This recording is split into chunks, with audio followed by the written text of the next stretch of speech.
Breaking news, police are searching for a suspect after a deputy was shot at in Okmulgee County. What we know about what led up to the gunfire. No ICU beds available in Tulsa as coronavirus cases are spiking. Where the most critical patients are being sent now. Union Public Schools decides to change its nickname and mascot. Why some say it is long overdue. Covering news that matters. Fox 23 News This Morning starts right now. Good morning, I'm Michelle Lynn. And I'm Rod Terrell. It is 4:30. We are live following breaking news as investigators search for a man who they say shot at an Okmulgee County deputy. We've got a look at the suspect, and we're tracking a shortage of ICU beds in Tulsa and planning to get an update on the coronavirus crisis from Governor Kevin Stitt today. We'll get to those stories in just a moment, but first, it's warm now, but a cold front is headed our way, and you'll want to grab that umbrella. Let's go straight to meteorologist Michael Sager in the Fox 23 Severe Weather Center. Yeah, we are tracking some rain. Clear out the showers and get the sunshine back in about 10 minutes. Breaking news, the Okmulgee County Sheriff's Office is looking for a man who they say shot at a deputy during an overnight chase. This mugshot is from a previous arrest. You're looking at Dustin Maris. Deputies are asking for any information on where Maris might be. Fox 23's Amanda Gilbert is on her way to the Sheriff's Office. She's live with what led to the chase. Ron, the Okmulgee County Sheriff's Office says a deputy tried to pull Dustin Maris over for a traffic stop, but he drove away. Here is another look at Maris this morning. Now, he is accused of firing multiple shots at deputies while leading them on a high-speed chase. This was headed towards Wilson.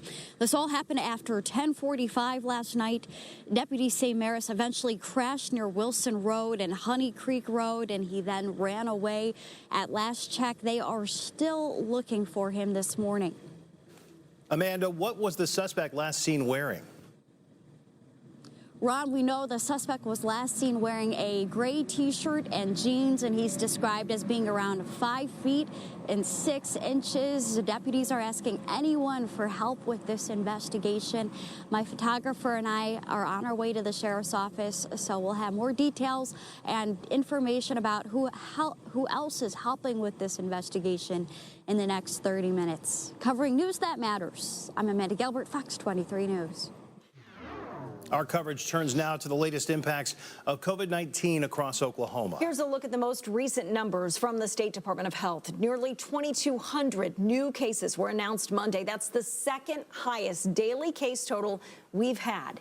6 more Oklahomans have died from the virus, putting the state's total at more than 1,400 since March. Just more than 1,100 people are hospitalized with COVID-19 or symptoms of the virus. Right now, EMSA says there are no ICU beds available in the city of Tulsa because of coronavirus. Fox 23's Amanda Harry is live near St. John Medical Center with what this means if someone in our area needs one of those beds.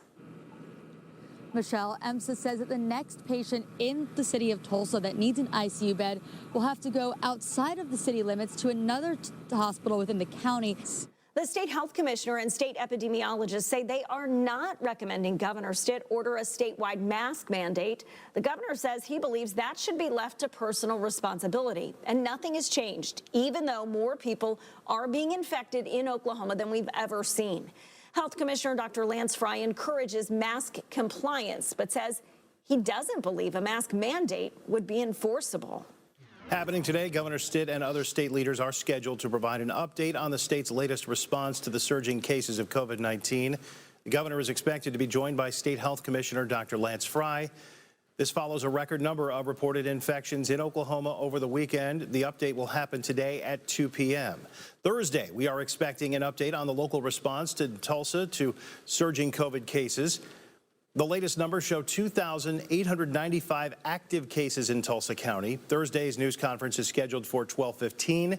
We'll bring you live coverage of Thursday's update and today's update from state leaders here on air and across our streaming platforms. Tulsa pre-K and kindergarten students are gearing up for their second day back in the classrooms. We were live at Kerr Elementary in East Tulsa as parents dropped off their kids yesterday morning. So exciting. The district has set up cleaning and safety protocols to keep students and staff healthy. They are requiring face masks. Parents tell us the mask requirement shouldn't be an issue, and their kids were just so happy to be back in school.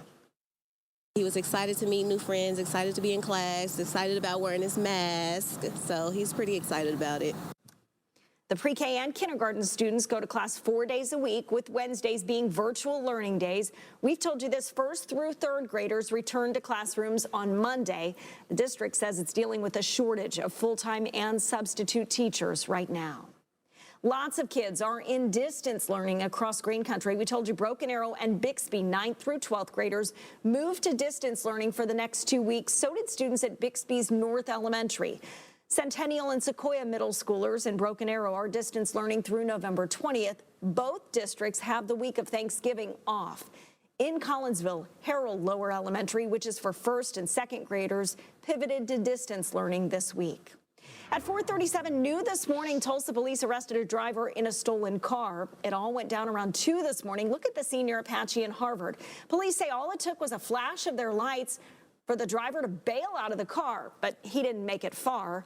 We're working to get the name of the man they arrested. We know they let a female passenger go.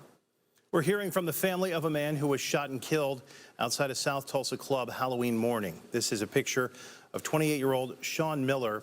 His adopted brother Kevin says they wanted to celebrate the holiday, so they went to the Uptown Lounge near 61st in Peoria. Police say around 3 a.m. Sean was shot in the arm. The bullet traveled to his sternum. Kevin says he held his brother in his final moments. I specifically remember him moving his head up and down when I kept telling him I love you. He reached his hand out and held mine as he passed right there. He could be at the wrong place at the wrong time, and it's almost like he woke up today and wanted to kill somebody. Police got surveillance from a nearby business. They say it shows the shooting, then the suspect, Raymond Jordan, running from the club. Jordan faces a first-degree murder charge. Family members and close friends came together for a candlelight vigil to remember 5 people killed by a drunk driver 13 years ago. The victims all killed when they had stopped to help a motorcyclist in an unrelated accident near 12th and Memorial. In 2009, a jury convicted Kimberly Graham. However, her 107-year sentence may now be vacated. That's following the recent McGirt ruling. Her lawyers say federal prosecutors should have tried the case because it happened on Muskogee Creek Nation land and because Graham is Native American. Our purpose here is, one, to honor our loved ones, and 2, to alert the community, because this is not just an issue for our 5 loved ones. This is an issue for this state. Everybody's just gathering. Bobby Nickel, one of the victims' relatives, says they never thought they would have to go through this again. She's hoping to spread awareness about the case and hopes the right decision will be made in court later this month. It is warm in Tulsa, but don't be fooled. You may want to grab a jacket and an umbrella. Things will be changing this morning. Meteorologist Michael Sager is tracking a cold front. You can see the big differences in temperatures. Yeah, look at the difference here. We're at right now, 4:41 is the time. Veterans Day is tomorrow. The ways people are honoring veterans and which city services are closed. Remembering their faces and their sacrifice. The memorial wall traveling through Owasso and making a special stop at the high school. A change we've talked about for years finally moving forward. The next steps to remove the Redskins mascot from Union schools. The Union School District is getting a new mascot and nickname after the board votes to make a change. Fox 23's Scott Martin is live at the Union Education Service Center with why many say they were ready to get rid of the Redskins nickname.